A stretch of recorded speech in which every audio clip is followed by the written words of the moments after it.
Chapter 6 of The Brand of Silence. This LibriVox is in the public domain. Recording by Roger Moline. The Brand of Silence by Harrington Strong. Chapter 6. Murk and Murder. Instinct, intuition, or some similar faculty, caused Prale to turn off the avenue eastward toward the river. He was not angry now. His mind was in action. He had convinced himself that there was something behind all this, and he was eager for the solution. Those mysterious warnings had begun on board ship, he remembered. The piece of paper Kate Gilbert had dropped, and which he had picked up, had writing similar to the messages he had received. He would have to engage Jim Farland, he told himself, and learn a few things concerning Miss Kate Gilbert. Had the journey because of ill health been a subterfuge? Had Kate Gilbert gone to Honduras to watch him? If she had, what was the reason for it? It's enough to make a man a maniac, Prale mused. And that Shepley man. He was all right when we parted on the ship. Somebody said something to him about me after he landed. He treated me as if I had been a skunk. Then he thought of George Lerton, his cousin. He couldn't quite make up his mind about Lerton. The man seemed frenzied in his eagerness to get Prale to leave New York. And Prale knew that it was not because of an overwhelming love George Lerton had for him, not anxiety lest ill fortune should come to Sidney Prale. He would have to think it out, he told himself. At least he knew that he had foes working against him and could be on guard continually. Down in Honduras he had won a reputation as a fighter, and a fight was a fight in any clime, he knew. There might be a difference in the rules here and there, but the same qualities decided the winner. He continued walking down the street toward the river. In Honduras he had become accustomed to walking up and down the beach and looking at the water whenever he wanted to think and solve some problem, and it probably was habit that sent him to the waterfront now. He tossed away the butt of his cigar and did not light another at the moment. For a time he stood looking out at the black water, at the craft plying back and forth, their lights flashing. He stepped upon a little dock and started walking its length. After a time he came near the end of it without having encountered a watchman, and sat down on a box in a dark, secluded corner. There, his back braced against the building and the building shielding him from the cold wind that came up from the distant sea, Sidney Prale sat and tried to think it out. One thing made a comfortable thought. He had money with which to fight. Either he was the victim of some injustice, or a grave mistake was being made. He wished that he had forced George Lerton to tell him more, and he decided that he would do so if they met again. He might even hunt him out and force him to speak. Sidney Prale thought nothing of handling a man like Lerton. He heard steps on the dock and remained silent in the darkness, thinking that possibly some watchman was making the rounds. If he was discovered, he would say that he had been looking at the river, give the watchman his card and a tip, and leave. The steps came nearer, and Prale could make out the form of a man slipping along the dock's edge in a furtive manner. There was not light enough for Prale to see his features. He was walking bent over, a short, heavy-set man who did not wear an overcoat. Prale watched as the man passed within 6 feet of him and went to the edge of the dock. There he stood, outlined against the sky, looking down at the water. Prale imagined that he heard something like a sob and gave closer attention. Then he saw the man take off his coat and drop it behind him, remove his cap and place it on the coat, and look down at the water again. And then Sidney Prale sprang straight forward and grasped the body of the other as it was in mid-air.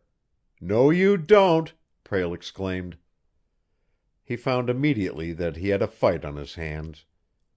The other whirled and began kicking and striking.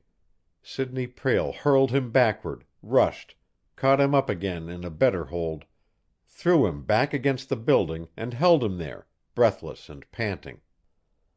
"Another smash out of you, and I'll drop you into the river myself," Prale said. "Suppose you take time to get your breath now." I thought you was a cop." "Afraid of the cops?" "It's against the law to try to commit suicide." "So I understand," said Prale. "Well, I am not a cop. Trying to drown yourself, were you?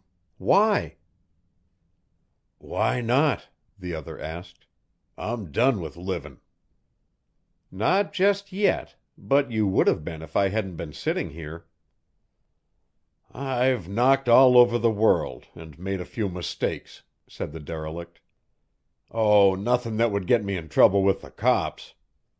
But I just found out that I'm cluttering up the earth and don't amount to anything. I'm sick of half starving to death, and working like a dog when I get the chance, just to get enough to keep a few old clothes hung on me." "Disgusted generally with your lot?" Prale asked. "Yes, sir." "Friends or relatives?" "Not any." "What's your name?" Prale asked. "You mean my real name? I don't remember. It's been so long since I've used it. And I've used so many others since that I don't know. What's the difference?" "I'll call you Murk," said Prale. "That expresses the dark river, the deed you are about to do, and the evident state of your feelings." "It's as good as any, I suppose." "What's your particular grievance against the world in general?" "It ain't anything in particular," said Murk. "It's just general." "I see. A drifter, are you?" "I reckon I am." "Sore at existence, huh?" "Well, what's the use of living?" Murk demanded. "There ain't a man, woman, or child in the world that gives a whoop what becomes of me. I'm just in the way to be kicked around." "Maybe you haven't found your proper place in the scheme of things." "I've sure done some traveling looking for it, boss, but maybe I ain't found it, as you say. I sure ain't found any place that looks like it needed me bad." "Hard to make a living?" "Oh, I get along. But what's the use?" Murk wanted to know. "I ain't got anybody. I get lonesome lots of times. If I had money, it might be different." "I'm not so sure about that," said Prale, smiling a bit. "I've got $1,000,000, and, as far as I know right this minute, I have just one friend in New York." "If I had $1,000,000, I wouldn't care whether I had a friend or not," Murk said. "You can be just as lonesome with $1,000,000 as you can without a cent," Prale told him.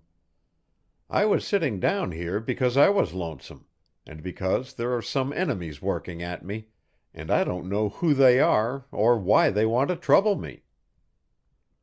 "Well, let's jump in the drink together," Murk said. "Why not fight it out?" asked Sidney Prale. "Mister, I've been fighting for years, and it don't get me anything. It just tires me out, that's all. The next world can't be any worse than this." "Are you a fighter or a quitter?" "Nobody ever called me a quitter." "But you were trying to be a few minutes ago. You were going to quit like a yellow dog," Prale told him. "You were going to throw up the sponge and give the devil a laugh." "That's between me and the devil. Nobody else would care." "If you had a friend, an influential friend, and didn't have to keep up a continual fight to hold body and soul together, could you manage to face the world a little longer?" "I reckon I could." "How old are you?"